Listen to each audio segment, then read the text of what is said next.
Maka kembali lagi bersama kami di Ria Finansial. Kali ini kita akan membahas tentang Bank Negara Indonesia atau saham BBNI. Ini laporan tahunan sudah keluar ya. Ini ada direktur utamanya yaitu Royke Tumilar, kemudian ada direktur finance yaitu Novita Widya Anggraini. Untuk apa kata mereka sudah tahu ya, di Jalan Jenderal Sudirman Kawasan 1 Jakarta. Nah, ini kita lihat di sini gimana dan kinerjanya. Karena kalau kita lihat ya, harga saham bank kemarin sempat turun-turunnya ya. Kita lihat gimana kinerjanya, apakah bisa membalikkan harga atau gimana.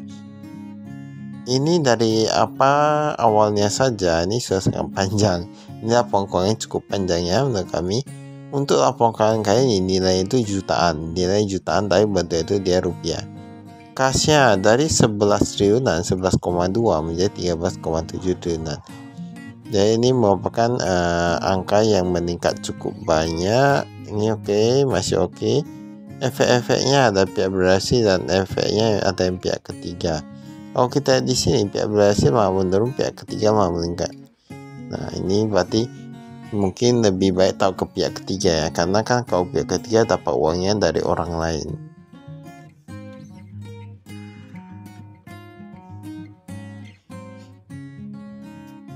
Ini efek-efek dengan janji dijual kembali, ada juga obligasi pemerintah dan lain-lain. Investasi pada entitas asosiasi dia meningkat dari 11,2 triliunan menjadi 12,7 triliunan. Dan yang paling penting kita lihat total asetnya. Total aset dari 1 triliunan sekarang menjadi 1000 triliunan, 1 kuadriliun menjadi 1,1 kuadriliun. Ini merupakan angka cukup besar, tetapi menurut kami ini peningkatan asetnya agak cukup sedikit ya. Dia agak meningkat cukup banyak. Kita lihat nanti perbandingan bank yang lain gimana. Apakah dia meningkat paling hanya sekitar 8 hingga 10%-an ataukah bisa lebih. Ini liabilitas kita lihat, simpanan nasabah ada juga, total simpanan dari bank lain. Nah, ini efek-efek, ini total hutangnya, ini total liabilitasnya dari 931 triliunan sekarang menjadi 962 triliunan. Nah, bisa dilihat dari peningkatan jumlah liabilitasnya itu agak sedikit ya. Nah, total ekuitasnya dia meningkat juga dari 154 menjadi 167 triliunan. Walaupun mau kita bilang paling sekitar 13 triliunan saja. Sebenarnya kali ini kayak merasa agak cukup lambat pertumbuhannya, tapi nggak tahu juga. Ini pendapatan bunga 61 triliunan menjadi 66 triliunan, tapi bunganya pun meningkat, jadinya pendapatan bunga malah menurun. Nah, ini baru kayaknya pertama kali kami lihat menurun ya, 41 menjadi 40 triliunan. Nah, dia menurun. Tetapi dikarenakan mereka ada penempatan operasional dan lain yang begitu kecil ataupun bebannya yang sedikit dikurangi, jadinya mereka lebih sedikit.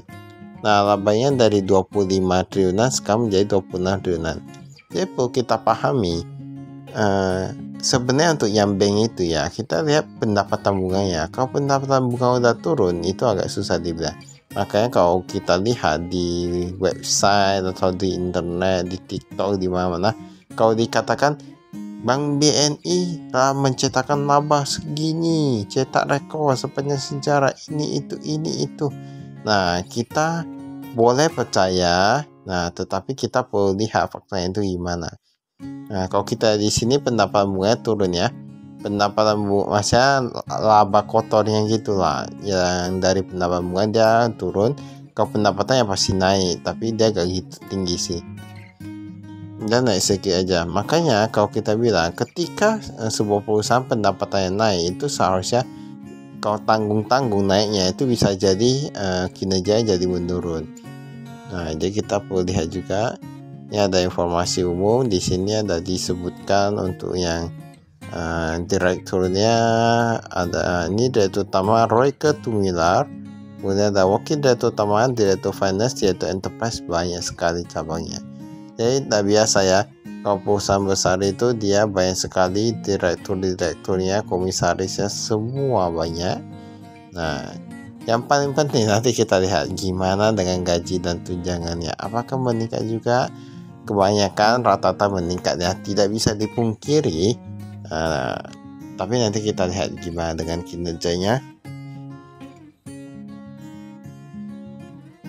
Ini yang 2023 ya. Kita lihat memang banyak sekali seperti Director Human Capital and Compliance, Retail Banking, Digital. Jadi mereka semua sudah mulai bergerak ke arah digital. Kalau Bank BNI kami kurang tahu ya aplikasinya apa. Tapi kalau untuk Bank Mandiri memang sangat go digital kami lihat ya. Ini kita lihat dulu persentase kepemilikan begitu berubah, gak berubah pun.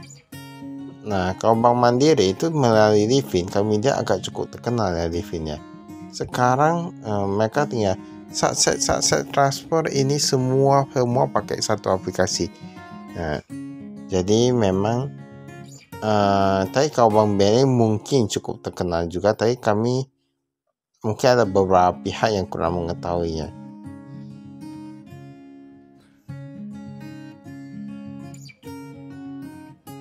Jujur ya, kami merasa Bank BNI masih oke lah ya. Masih oke jika dilihat dari kualitas pelayanannya. Dan tahu-tahu sendiri bank apa yang kualitas pelayanannya agak kurang. Bahkan kayaknya cukup kurang sih untuk bank lainnya ya. Ada juga bank yang memang cukup kurang pelayanannya, tapi menurut kami Bank BNI bagus sih untuk pelayanannya. Kalau kinerjanya kan tahu-tahu sendiri semuanya tergantung dari manajemen, dari industri itu sendiri, dari ekonomi Indonesia itu sendiri. Karena biasa kalau perusahaan besar itu sudah sangat berpengaruh terhadap ekonomi sebuah negara. Lihat ada produk asuransi unit link.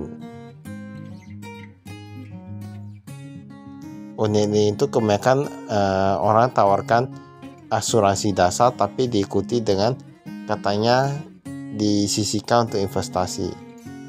Tapi kalau begitu bukan bagusnya investasi sendiri.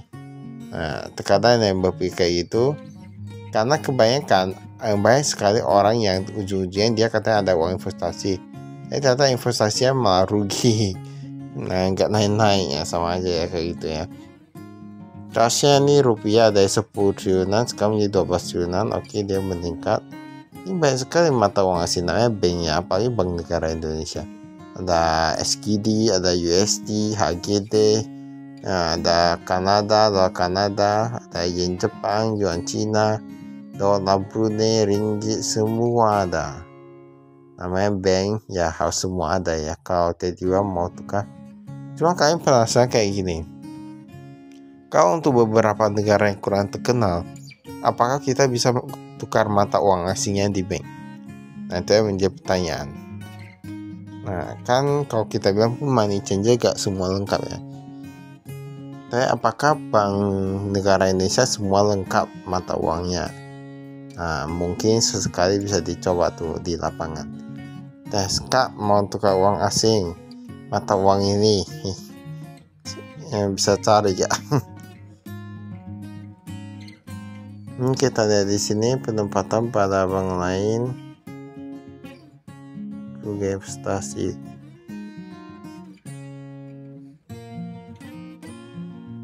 Ini efek-efeknya kalau kita lihat mereka untuk sekuritas rupiah Bank Indonesia mereka agak sedikit menurun, tapi yang meningkat itu reksadana. Wah, ini reksadana kayak main aman nih. Efek lainnya 1,4. Nah, ini bahkan yang obligasi pun meningkat. Memang kebanyakan ya kalau kita lihat bank-bank besar ini kebanyakan mereka main di obligasi. Dan ini kita lihat reksadana dia meningkat cukup pesat. Nah, tapi sekuritas Bank Indonesia dari kuartal kemarin kami lihat kayak agak sedikit mengalami penurunan ya. Karena ada beberapa bank juga yang dia untuk yang produk ini dia agak sedikit berkurang. Kayak nggak tahu kenapa, tapi itu tergantung perusahaannya sendiri ya. Karena sudah kami sebutkan dari kuartal sebelumnya ya, sudah pernah kami sebutkan bahwa produk ini kami lihat agak sedikit menurunnya untuk beberapa perusahaan. Kami nggak tahu kenapa. Ini perincian efek-efeknya ini berdasarkan penerbit, kebanyakan dari korporasi ya. Kebanyakan dari korporasi berdasarkan jenis mata uang kita lihat. Paling banyak rupiah sekitar 46 triliunan dia meningkat. Nah, yang asing dia menurunnya, yang US dollar, USD. Nah, berdasarkan hubungan, ini sebenarnya mau kita bilang, ini kalau efek-efeknya ya pasti pihak ketiga. Ini kita lihat penerbit, gak bisa dibilang juga ya. Ini berdasarkan penerbit yang pasti ini korporasi. Mengapa begitu? Karena memang gini, kalau perusahaan ini milik negara, dia untuk apa uangnya kasih negara terus? Nah, diputar ke negara terus. Biasanya ke negara itu, ke Bank Indonesia itu gak gitu banyak. Tetap korporasi lebih banyak karena korporasi kan pihak luar. Nah, jadi uangnya itu bisa bertambah dari pihak luar. Ibaratnya kayak gitu ya, kalau menurut kami ya. Saya gak tahu juga.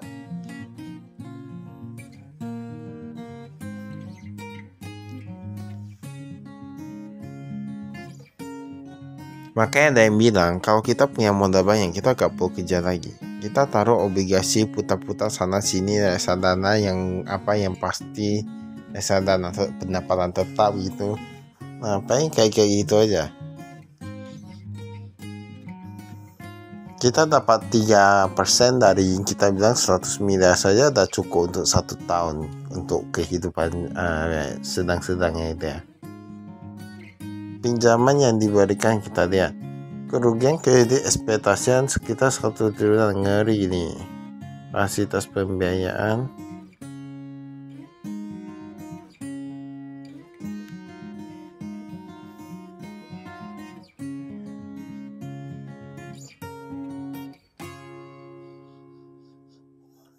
ini total yang wajar. Tingkat bunga tetap.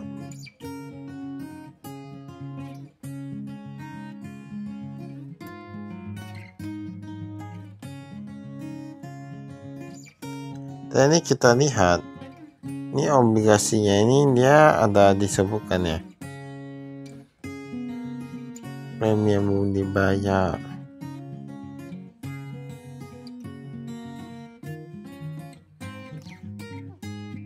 Ini obligasi pemerintahnya. Sebenarnya kami sharing loh. Kami di internet, kami lihat. Ini kita lihat FFE dulu. Nah, ini ada FFE-nya, ada disebutkan. Ini janji dijual kembali, ada Bank Indonesia dan lain-lain. Berarti mereka beli untuk dijual kembali ya. Namanya mau dapat untung. Kalau ini pada entitas asosiasi, ada Bank Syariah Indonesia BSI, masih gak berubah.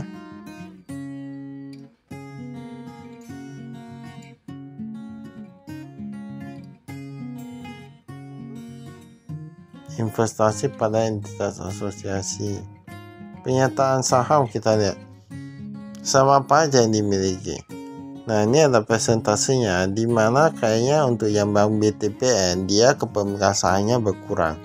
Nah, dari 0,15 sekarang menjadi 0,11. Lalu kalau kita lihat yang lain, ini kayaknya semua sama aja ya. Ini ada PT Pemerintah Indonesia. Aset lain-lain ini bersih.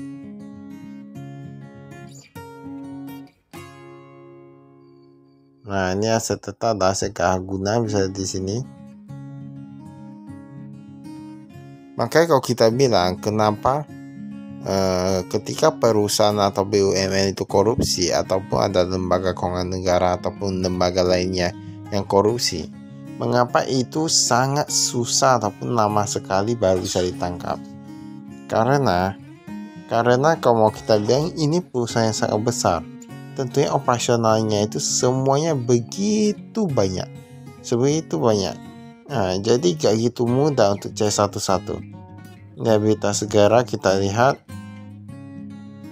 itu berarti yang liabilitas yang sudah harus dibayar ya. Ini simpangan nasabah. Kita lihat ini yang tabungan dia meningkat, deposito malah berkurang, giro malah berkurang, yang rupiah ya. Nah, ini mengapa bisa begini? Nah, ini tabungan pun meningkat cukup kecil sih menurut kami. Kita lihat nanti bank lainnya itu gimana. Yang mata uang asing malah tabungannya meningkat. Yang sama sih, memang sama-sama meningkat ya. Nah, ini mata uang asing, ada USD, yen, dolar. Tapi paling banyak tetap USD ya. Tadi dia udah mulai menurun dari 165 triliunan sekarang jadi 151 triliunan. Lalu ada French Swiss, won Korea Selatan, dan lain-lain. Ini berdasarkan hubungan, ini simpanan nasabahnya ini yang berelasi atau yang pihak ketiga. Nah, ini pihak berelasi ada suka 112 triliunan, ini cukup banyak nih. Dan yang pihak ketiga lebih banyak, 692 triliunan.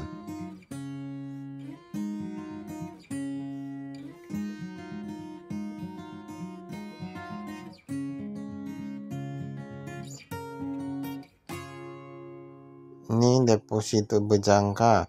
Paling banyak orang 3-6 bulan ya. Ini perubahan tren deposito.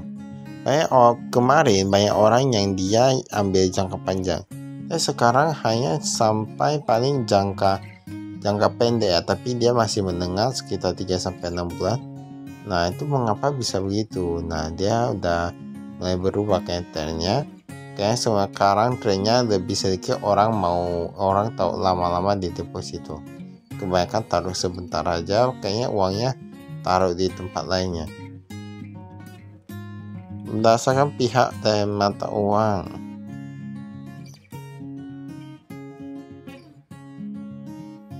Ini debitas lain-lain.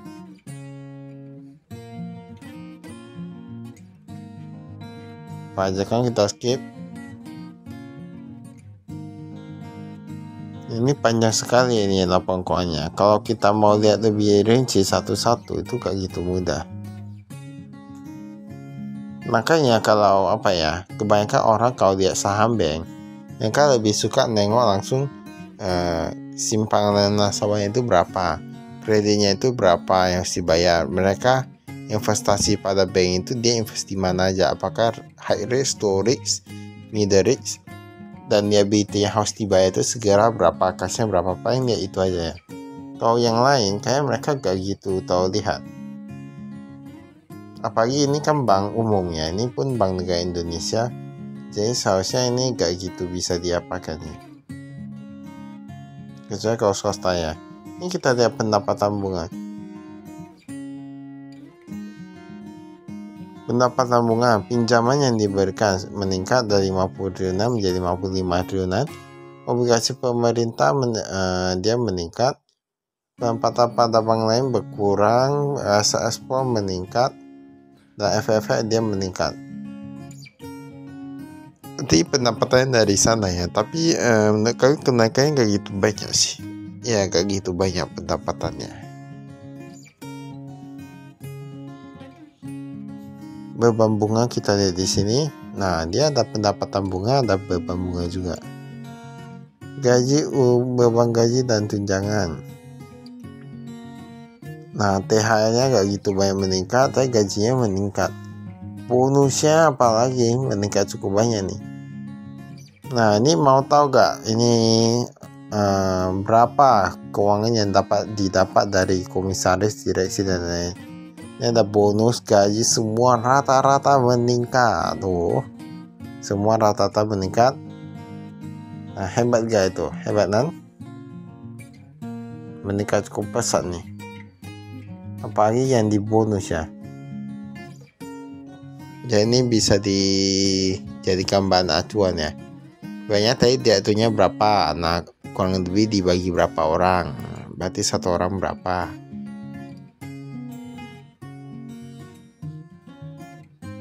Ini beban umumnya kita di sini.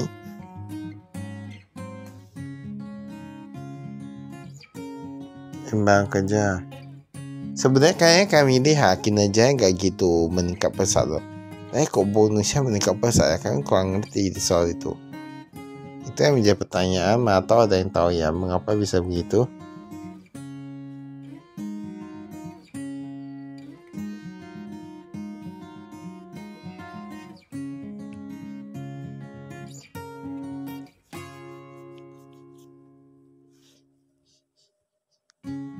Ini gaji dan tunjangan.